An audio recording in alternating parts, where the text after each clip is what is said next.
Ayatollah Khamenei tweeted almost every day, "Death to Israel."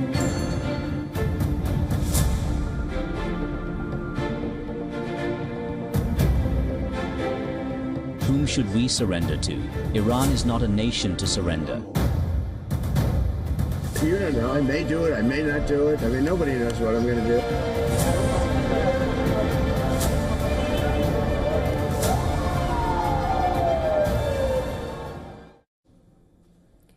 The Iran-Israel war has now entered the 9th day, both countries launching fresh attacks on each other. Here's a look at all the latest developments. Iran launched a fresh salvo of missiles at Israel. Iranian missiles were intercepted in the skies over Tel Aviv.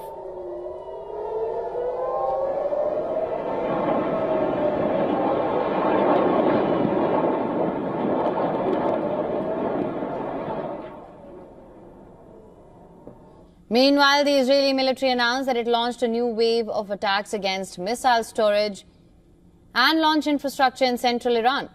This comes after Israel said that Iran launched new airstrikes in central parts of Israel, including Modi'in and Tel Aviv. Israeli media says a fire has been reported at an apartment in central Israel, apparently as a result of being hit by missile parts following an interception. Amidst the escalating conflict, US President Donald Trump has warned Iran that it has a maximum of 2 weeks to avoid possible US strikes. Trump's comments come a day after he said that he would make a decision within a fortnight on whether to take military action against Iran.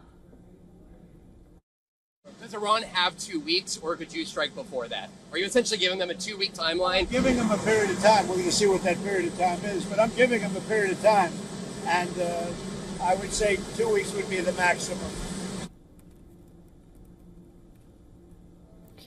Meanwhile, after a day of nuclear talks in Geneva, an Iranian foreign minister, Abbas Araghchi, has said that Iran is ready to consider diplomacy once again, adding that Tehran would reconsider nuclear negotiations with Washington after Israel stops its aggression on Iran. Iran is ready to consider diplomacy once again, and once aggression is stopped and the aggressor is held accountable for the crimes committed. In this regard, I made it crystal clear that Iran's defense capabilities are not negotiable. However, US President Donald Trump expressed skepticism about the talks. Speaking to reporters, Trump said that the European powers won't be able to help end the Iran-Israel war. Did the Europeans help at all in talking with the Iranians? No, they didn't help. No.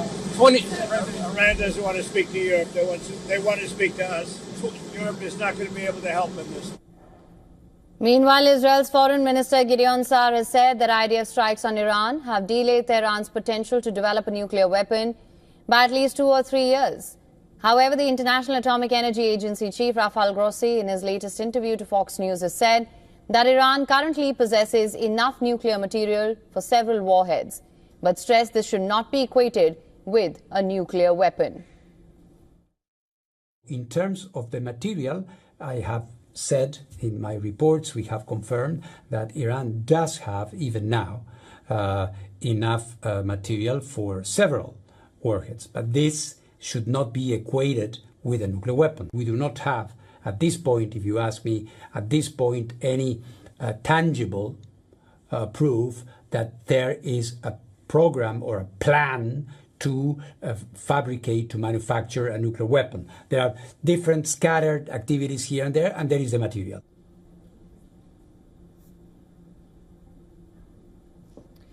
Furthermore, missed reports about Israel seeking bunker busters to take out Iran's Fordo nuclear facility. US President Donald Trump has said that Israel has limited capability and capacity to strike and destroy Iran's underground nuclear sites, adding that it won't be necessary. Prime Minister Netanyahu said that they had the capacity to take out all of Iran's nuclear facilities. So what role would the U.S. be able to play, and why would they, if Israel says that they have all of the abilities, their own military? I'm not sure he said that, but they really have a very limited capacity. They can break through a little section, but they can't go down very deep. They don't have that capacity, and we'll have to see what happens. Maybe it won't be necessary. Maybe it won't be necessary. For more on this, Dr. Avner Cohen, Professor of Non-Proliferation and Terrorism Studies, Middlebury Institute, joins us on the broadcast from Monterey, California. Thank you so much for joining us on Beyond World is One. I want to begin by asking you what your assessment at the moment is of the current situation in West Asia. Well, the current situation with the ninth day, as you just mentioned, is that it's becoming more and more towards attrition war. There is no question that Israel has dominated this struggle in the first few days. Dominance in the air, dominance in terms of intelligence. Israel is not built towards a long struggle, towards a long fight, towards a long war with a country 2,000 kilometers away from itself. Israel needs to consolidate what he did into some kind of agreement, into some kind of a way that would make its so far victory into fact in terms of stopping Iran. I do not see a situation right now the United States stay somewhat off the whole thing in order to make this kind of diplomatic agreement, and that's a real concern. The factor of time works a different way. For Israel, there are by now diminishing returns. For the Iran, it may give them time because Iran is a large country and it can handle itself as the time goes. Right, and I also want to bring your attention to the statement that has come out by the Director General of the International Atomic Energy Agency, Rafael Grossi. He is saying that we do not have at this point, if you ask me, at this point, any tangible proof that there is a program or a plan to fabricate or to manufacture a nuclear weapon. There are different scattered activities here and there, and there is the material. And of course, we know that Benjamin Netanyahu has been saying this for the past 25, 30 years, that Iran is months away from a nuclear weapon, weeks away from a nuclear weapon. We've been hearing this again and again. And then on the other hand, we see the DG of the IAEA making a very clear distinction. Why do you think he would feel pushed to do that? Do you think the existential war that Israel talks about and the perceived nuclear threat, do you think that warranted the preemptive strikes that Israel carried out in Operation Rising Lion? That's a very, very subtle question. I believe that Iran has moved itself. I think the whole issue between Iran and the world was not about the bomb, but rather about the proximity to the bomb. I think Iran has been doing some activities that were designed to lead her to be much more with proximity to the bomb. In other words, to keep it weeks away and possibly even days away from the decision to make a test or the misdecision to show some kind of demonstration. Some kind of demonstration or a test does not mean that Iran has a weapon. The distance to a weapon is a significant one, let alone the ability to put it safely on the missiles.